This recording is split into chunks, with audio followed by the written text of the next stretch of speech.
Hello, everyone. My name is Giselle Carson. I am a corporate immigration and compliance attorney. And in my role, I am very familiar with I-9 compliance and the complexity of this process.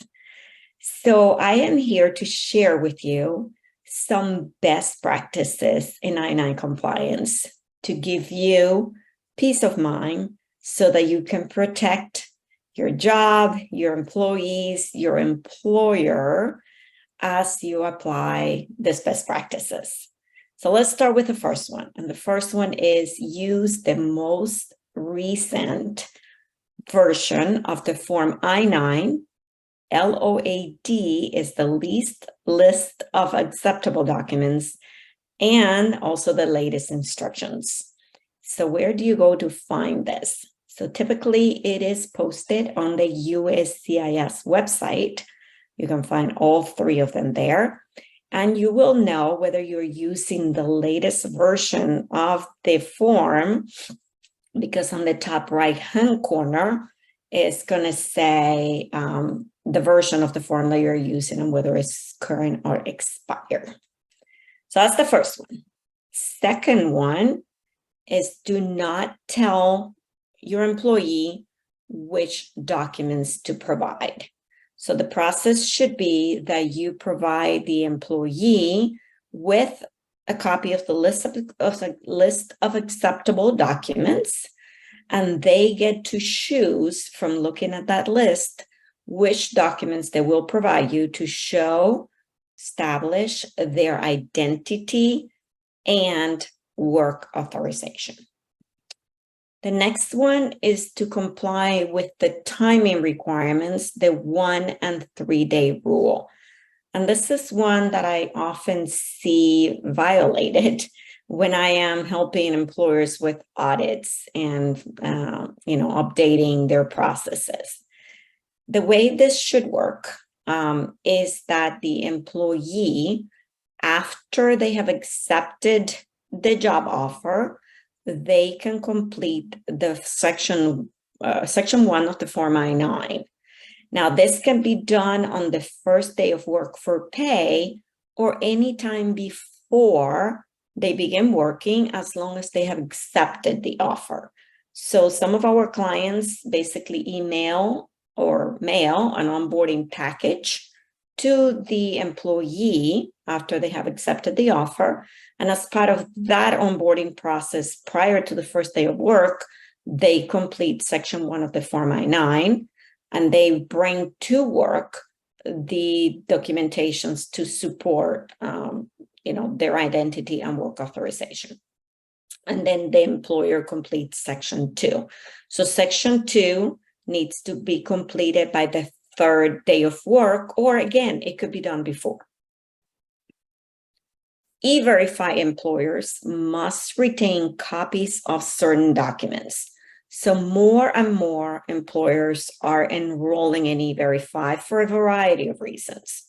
If you are one of those employers, know that you are required to keep copies of certain documents that the employee provide. So there are 4 documents that are part of the List A series of documents that if you're an E-Verify employer, you must keep copies of with your I-9 records. And those are if the employee provides a copy of their U.S. passport, a copy of the legal permanent resident, an employment authority, if they use an employment authorization document, that's the other one, or some U.S. citizens have a passport card.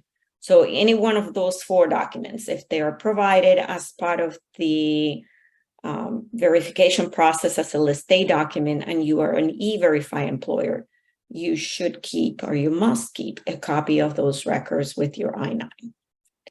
Next, document reverifications and rehires. Now, as I'm preparing this presentation, we're getting ready to move into a new Form I-9, which only has 1 page and supplements. The reverification and the rehire in the prior form used to be completed in section 3. Under the form for 2023, it will be completed. This part of the process will be completed in supplements, in additional supplements to the form. This one is really important.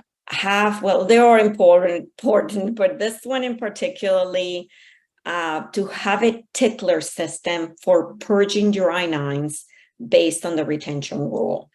And the retention rule is that you can purge I-9s, and the rule is 3 years after the day of hire or 1 year after the termination date, whichever is later. And I encourage you all to use this purging to eliminate potential liability and I-9s that you don't need to retain. Last but not least, conduct regular training and annual audits, not just internally, but highly recommended that you do it with an external qualified attorney. The reason for this is if you use an external qualified attorney, the use of that attorney provides you with attorney-client privilege, which is essential. And it also provides you with a third-party view of what is going on, which can be extremely beneficial for you. So with all of that, remember that I-9 compliance is extremely important.